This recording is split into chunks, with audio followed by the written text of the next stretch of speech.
The new neighbors. Daniel hadn't wanted to move, but after months of wrangling with city landlords and unstable jobs, he knew he owed his wife and son something better, somewhere they could breathe and maybe finally put down roots. He smiled at Olivia in the passenger seat, their 6-year-old Ethan dozing in the back, among boxes labeled kitchen and winter coats in her careful handwriting. The row houses on Maple Street stood like sentinels, their brick faces dignified and worn. Sunlight cracked between the tall elms, throwing dappled shadows over the sidewalk. Old men sipped lukewarm coffee on narrow porches. Women exchanged pleasantries over trimmed hedges. Daniel could almost hear the hum of familiarity in the air. The moving truck groaned to a stop in front of 214C, their new home. Number 214B's window creaked open. Daniel glimpsed a broad-shouldered man in a faded ball cap peering out, all sharp cheekbones and hard eyes. Just as quickly, the curtain snapped shut. Olivia said quietly, "Friendly bunch, huh?"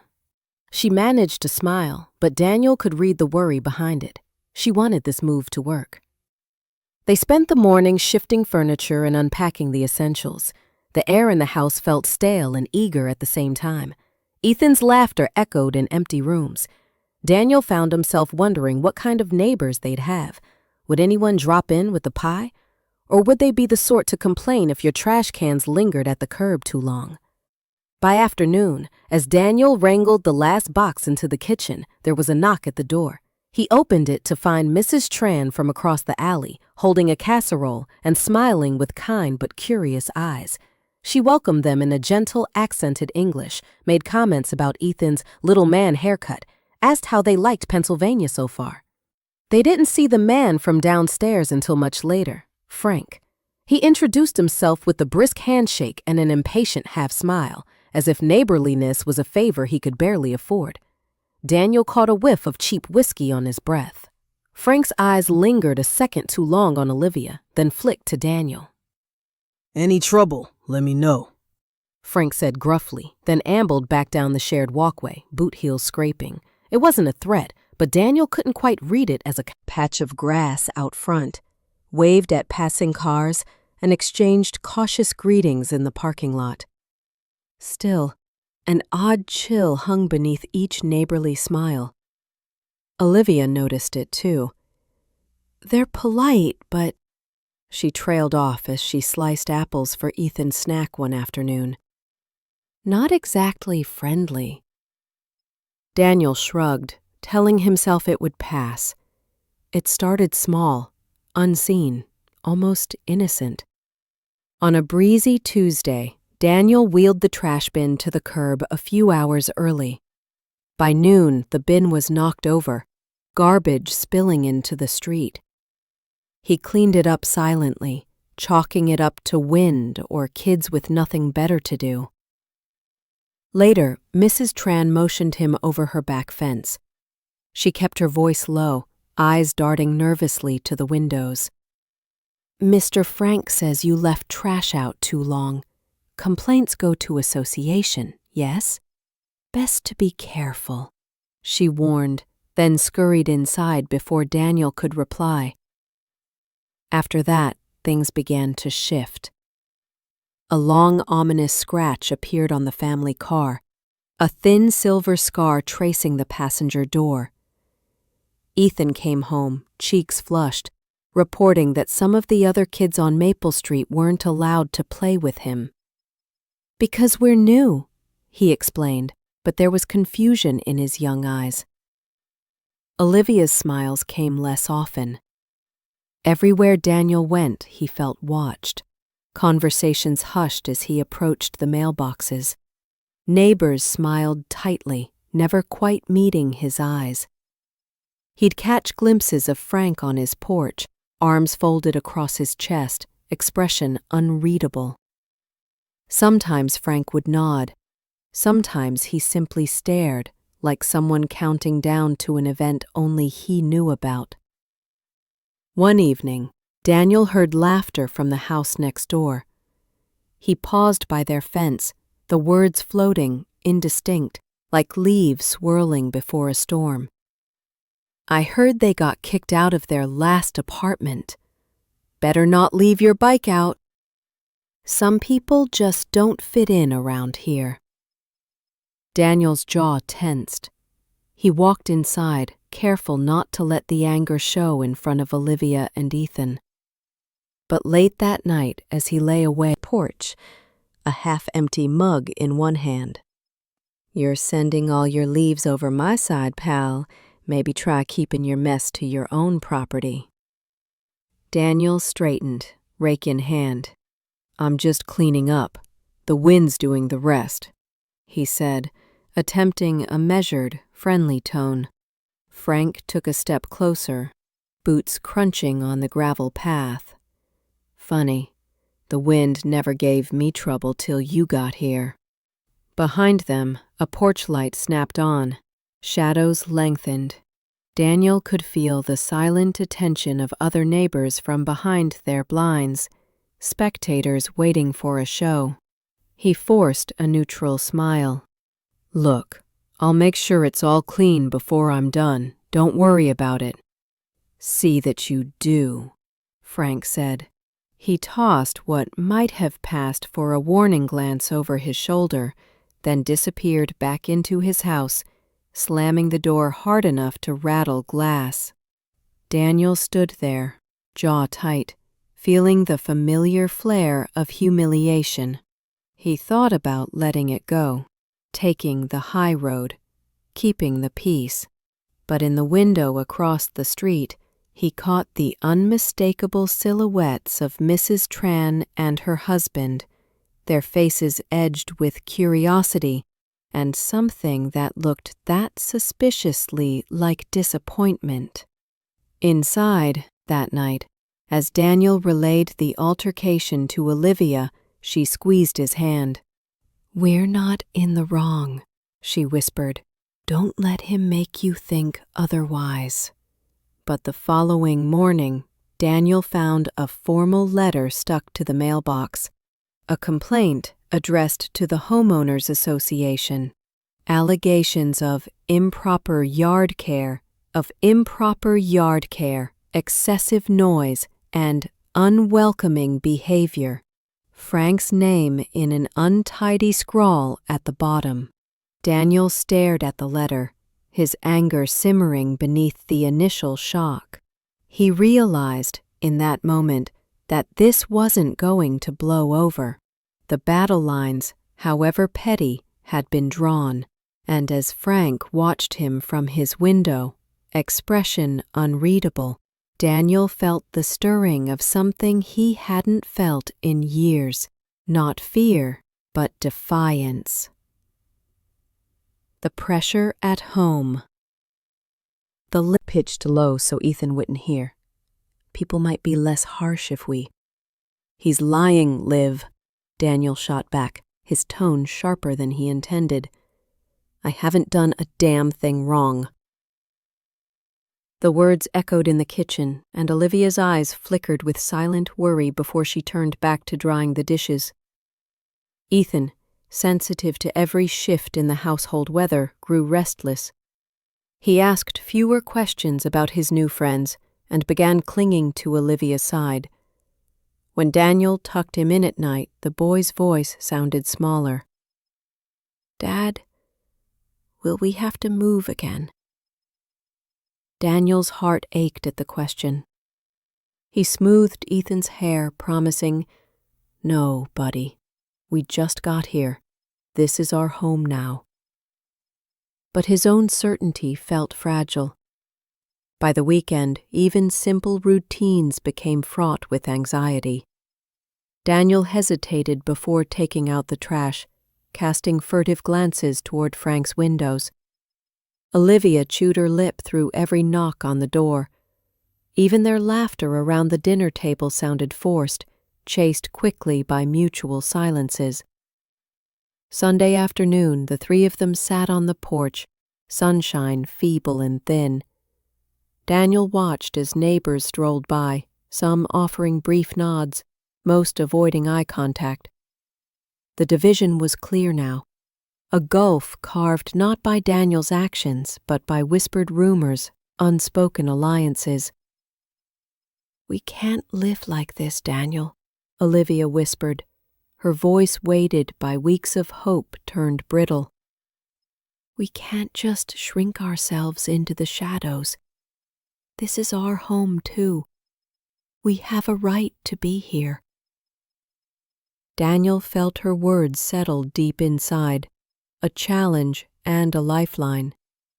He looked at her, then at Ethan playing quietly nearby, and realized the stakes had shifted. This wasn't about pride anymore. It was about family, about dignity, about protecting what fragile stability they had finally found. He clenched his jaw, gazing down the row toward Frank's porch. Something hardened inside him. If Frank wanted a war, so be it. Daniel refused to let fear decide the story of their new life. Someone had upended a container of bleach, the acrid scent burning Daniel's eyes. On the wall above the machines, scrawled in black spray paint, 3 words: "Get out, Carters." Daniel stood in shocked silence, struggling to take in the scene. "This can't be real," he muttered. "It is real, and this is the 3rd time now, damage and threats since you moved in," Miss Carlyle said, her arms folded like a judge, ready to deliver a sentence. "Frank saw you in the hallway last night after midnight. Said you looked upset. Care to explain?" Frank lingered at the doorway, arms crossed, gaze unwavering. "You were right there, Carter. I saw you with my own eyes. Guess you got tired of us trying to keep you in line." Daniel felt every neighbor's gaze pin him like a specimen. "That's a lie. I was home all night. Ask my wife." His voice cracked with indignation, but the faces before him were impassive, already convinced. No one did. The days that followed blurred into one long, sickening fog. A scrawled warning note appeared on their porch. The HOA hit them with a repair bill. Even Mrs. Tran, who'd once given them cookies, offered only a sad, distant nod when they passed. Olivia retreated into herself, leaving the curtains closed and calls unanswered. Ethan came home in tears after being teased, unsure why his friend's parents pulled them away as he approached. One rainy evening, Daniel sat at the edge of his bed, head in his hands. Anger sputtered inside him, anger at Frank, at the neighbors, at the invisible machinery of suspicion grinding them down. For the first time in years, he considered giving up, packing up, abandoning the fight for yet another new start. But then Olivia's hand slipped quietly into his. "We know the truth," she whispered, fierce beneath her weariness. "We have to fight for it, Daniel. We have to prove it." He nodded, staring into the ceaseless dark beyond the window. If there was no one else left to stand up for his family, he would find a way to do it himself. The world outside might be stacked against him, but he would not bow. Not this time. Daniel's eye told him he'd lost that luxury. If he didn't act, the world would decide their story for them. He started with Mrs. Tran. Catching her in the alley, Daniel approached with a cautious hope in his voice. "Mrs. Tran, you know us. Please, you know I wouldn't do something like that." She looked away, arms folded. He could see the struggle on her face, respect warping under community pressure. "I want to believe you, Mr. Carter, but everyone is frightened. It is easier to trust the familiar." Her voice trembled. "But I will keep my mind open. I promise." It was the tiniest crack in the wall around him. That night, Daniel found Olivia working mechanically in the kitchen, lost in her thoughts. He laid out everything he'd observed: the timing of the vandalism, the distance from their apartment, the suspicion that Frank might be orchestrating more than just complaints. "If we gather evidence, camera logs, maybe a witness, anything, We can force them to look again. A gentle fire lit in Olivia's tired eyes. I'll help, whatever it takes. The next morning, Daniel posted a message on the neighborhood forum. If anyone saw anything near the laundry room Sunday night, please reach out. We just want the truth, not more rumors. The message was met with a frosty silence for hours. Then, just before midnight, a private reply landed from someone called Maple ST Watcher. Might have seen something. Meet at the park bench tomorrow before dusk. Come alone. The next day crawled by in anxious anticipation. Daniel tried to play with Ethan after school, drawing with colored pencils in the living room, but his thoughts raced ahead, wondered if this could be the break his family needed, or just another trap. As dusk settled over the park, Daniel walked to the old wooden bench under the spreading chestnut tree. A slim young woman stood waiting, hood pulled low over her hair. She glanced up, trembling slightly. "I'm Sarah. I live above the laundry room," she whispered. "I can't say much, but I heard voices that night. Frank's voice, angry. He was there before anyone else. Then heavy footsteps. Coffee table. The words, clear, hesitant, truthful, had burned in his mind all night. Part of him wanted to believe that exposing Frank's role would finally free them, but another part whispered that it might only tighten the neighborhood's hostility. "Ready?" Olivia asked gently, resting a comforting hand on his shoulder. Her courage was a quiet force, a warmth that steadied Daniel through the pain of uncertainty. Ethan, sensing the tension, traced shapes on the kitchen window pane, glancing back at Daniel with worried eyes. At 9 sharp, Daniel walked into the HOA office, Olivia at his side, and Sarah's statement carefully printed, clutched in his hand. Ms. Carlyle looked up, eyes narrowing behind her reading glasses. "Mr. Carter, Mrs. Carter," she said, tone polite but ice-edged. "Is there something you wish to report?" Daniel nodded. "There's been a mistake. This," he slid Sarah's letter across the desk, "is a witness account from Sunday night. She heard Frank's voice outside the laundry room right before the vandalism. I have every right to clear my name, and I expect you to listen." Ms. Carlyle's frown deepened as she skimmed the page. "We take these matters seriously, but—" Daniel stood straighter, meeting her gaze. "Are you going to hold everyone guilty with no evidence, or are you willing to actually look for the truth?" A long silence stretched between them, interrupted only by the tick of an old clock on the wall. Eventually, Ms. Carlyle began making notes on a pad, guarded but less certain than before. "We'll review this, and if it checks out, we'll reconsider the complaint against you." The Carters returned home, hearts pounding, unsure if justice would truly prevail. Hours passed. Then, just as dusk fell, the phone rang. Olivia answered. Ms. Carlyle's voice sounded restrained, but there was something new there, regret maybe, or respect. "It appears your account does have merit, Mrs. Carter. We'll be withdrawing the formal complaint and opening a review of the previous incidents. We apologize for any undue distress." That evening, Daniel sat on the porch with Olivia and Ethan. A breeze rustled the fallen leaves. The neighbors watched, some shuffling by quiet. Sunlight spilled across the breakfast table, and when Ethan giggled over his cereal, the sound rang clear, unshadowed. But peace, Daniel soon realized, was fragile. A layer of thaw on ice yet to fully melt. On his way to the mailbox, Daniel noticed the neighbors' wary glances, some sheepish, others still openly cold.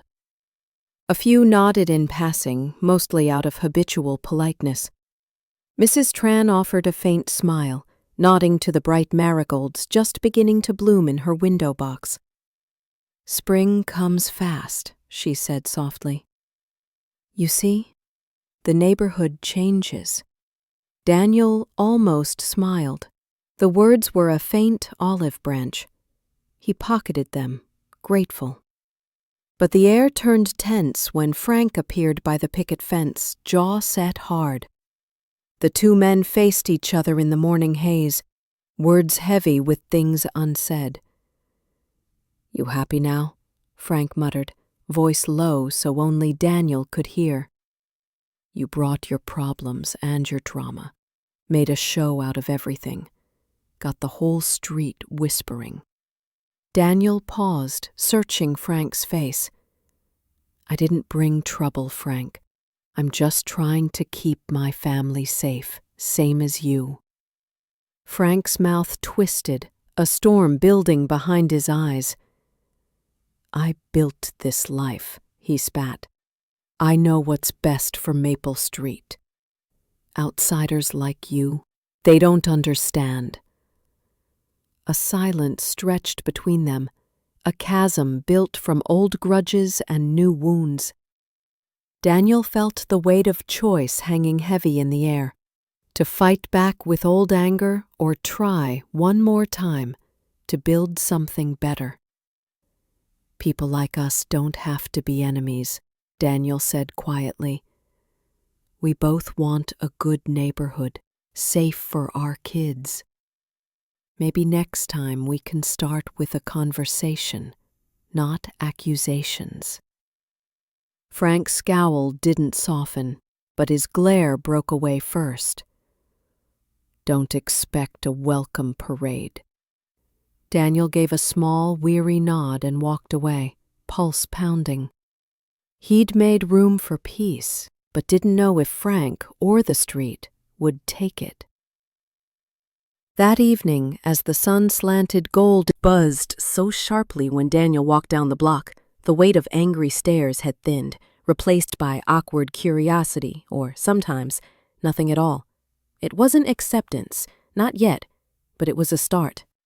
Olivia planted a new row of sunflowers against the fence. She joked that they'd be standing guard, faces turned to every sunrise. Ethan returned to riding his scooter, looping lazy eights across the cracked sidewalks. When he tumbled, a neighbor, Mr. Patel from 2 doors down, hurried over with an extra bandage and a reassuring pat. Small things, Daniel realized, could signal a shift in even the most stubborn group. One Saturday, Mrs. Tran arrived at the Carter home, arms weighed down with sticky rice cakes. She set them on the table with a shy smile. "A peace offering," she said. "This block. It has room for more stories if people are willing to listen." That afternoon, the backyard filled with new sounds, children's laughter, the creak of swings, Olivia and Mrs. Tran talking quietly beneath the elms. Daniel grilled hot dogs, grateful for the ordinary messiness of ketchup, laughter, and at least one spilled cup of lemonade. Frank kept his distance, prowling past the party's edge from time to time, his distrust as tangible as a fence around his yard. Daniel met his gaze once, the moment brief but heavy with unspoken truce. Maybe tomorrow, he thought, they could talk again. Or maybe that day would never come. For now, not fighting was enough. As dusk streaked the sky pink and gold, Olivia sat beside Daniel, exhaustion and hope mingling in her eyes. "We might belong here after all," she whispered. "Let's give this place another chance," Daniel replied, watching Ethan chase fireflies with the other kids, his shouts ringing free beneath the rising moon. For the first time, home felt less like a question and more like a promise. Fragile, unfinished, but undeniably there. A place at the table. It started as a note on the community board by the mailboxes, a simple sheet of blue paper scrawled in Mrs. Tran's careful hand. "Neighborhood potluck, Saturday at 4 p.m. All welcome. Bring your favorite dish." Idle conversation with Mr. Patel and a couple of other neighbors whose names he still mixed up. He was careful not to overstep, to seem grateful instead of expectant, still wary of the invisible line that had separated them. But when Mrs. Tran waved him over, beaming, He found himself seated at the head of the folding table, right alongside everyone else. There was no ceremony to it, and yet the moment felt monumental. Frank arrived late, lingering on the sidelines with his wife. He only stayed a handful of minutes, speaking briefly to Miss Carlyle and offering Daniel a nod that felt like a wary olive branch. They shared a few words about the weather, nothing more, but the effort felt like a closing of wounds they all wanted to leave behind. As the sun dipped low, paper lanterns bobbed overhead, and a handful of neighbors strummed guitars or fiddled with the dusty radio. Daniel caught Olivia's eye. Her contentment mirrored his own. Later, as tables cleared and children chased each other through the shadows, Olivia wrapped her arms around Daniel. "This," she said softly, "feels like the start of something new." Daniel held her close, Ethan already dozing against his side. He looked out at the flicker of lanterns and the gentle hum of his neighbors, some still strangers, but now within reach. For the first time since moving to Maple Street, his heart unclenched. The old stories of loss and exile loosened their grip, replaced by a quiet gratitude born from struggle. Here, at last, was a place at the table. Here, just maybe, was home. Seeds for tomorrow. Days after the potluck, life on Maple Street seemed to wake up. Where before there had been whispers in doorways and cautious greetings, now there were invitations shouted across yards and the distant sound of children's laughter stretching into the gray of early autumn evenings. Daniel noticed small signs, garden tools borrowed and returned with thank yous, books swapped at the little free library down the block, Olivia exchanging recipes with Mrs. Tran over afternoon tea. Daniel started leaving the house earlier in the mornings, taking Ethan to the park before school. They'd pass neighbors who nodded and sharing the kind of quiet only truly understood by families who have borne hardship together. One Sunday evening, as the sky bruised purple and gold, Daniel found himself walking Maple Street, hands deep in his coat pockets. He breathed in the mingled scent of grass and distant barbecue, pausing to watch the resolve of families mending fences, both literal and not. He realized he was thinking of the future, not with trepidation, but with something like hope. They planted new seeds that autumn, Ethan with his packet of zinnias, Olivia with basil and tomatoes, Daniel with a scattering of wildflowers along the fence. The work was slow, sometimes hard, but measured in those quiet, persistent changes that mark true progress. On the latest neighborhood notice board, a message appeared in careful script. "Thank you, Maple Street, for giving us a chance." No signature, but everyone understood. That night, the Carters gathered under their porch light. Ethan curled between them, the air cool and sweet. Daniel closed his eyes, feeling all that had shifted, all that yet could blossom. Maple Street was not a perfect place, nor would it ever be, but it was changing, step by step, smile by smile, growing into something more than it had been, and carrying the Carters forward with it. Home, Daniel realized, wasn't just the place you lived. Sometimes it was the place that finally chose you back. Turning of the year. The first frost came early, draping Maple Street in a delicate, silvery veil. Daniel woke to the sound of Ethan's breath fogging the bedroom window, tracing patterns in the white glow of morning. From the porch, old marigold stems stood brittle against the earth, while the wildflowers Daniel had planted shrank into tangled memories of color. Inside, warmth reigned. Olivia bundled Ethan in mittens and scarves for school, her laughter mixing with his protests about itchy wool. Every morning now, Daniel brewed 2 mugs of coffee, setting one by the window for Olivia before she emerged from the bathroom. Hair tied back, eyes glowing with anticipation for a day she no longer dreaded. The neighborhood, once bristling with suspicion, settled into something softer as the season turned. Even Frank, gruff as ever, held the faint shimmer of fireworks blooming above the city skyline. He thought of the 12 months behind them, the old fears, the bruising loneliness, and the 1,000 quiet acts of courage that had carried them forward, one uncertain step at a time. Olivia slipped her hand into his. "Do you believe in second chances?" she whispered, her voice barely audible above the distant cheer. Daniel nodded, watching Ethan spin in the flicker of streetlights, cheeks red with cold, eyes alight with belonging. "I do now," he replied. As midnight bells echoed in the distance, neighbors gathered along the sidewalk, some with mugs of cocoa or cider, others with nothing but their voices, lifted in tentative greetings for the turning year. The Carters stood together, no longer outsiders, sharing the peace only found by those who've weathered storms side by side.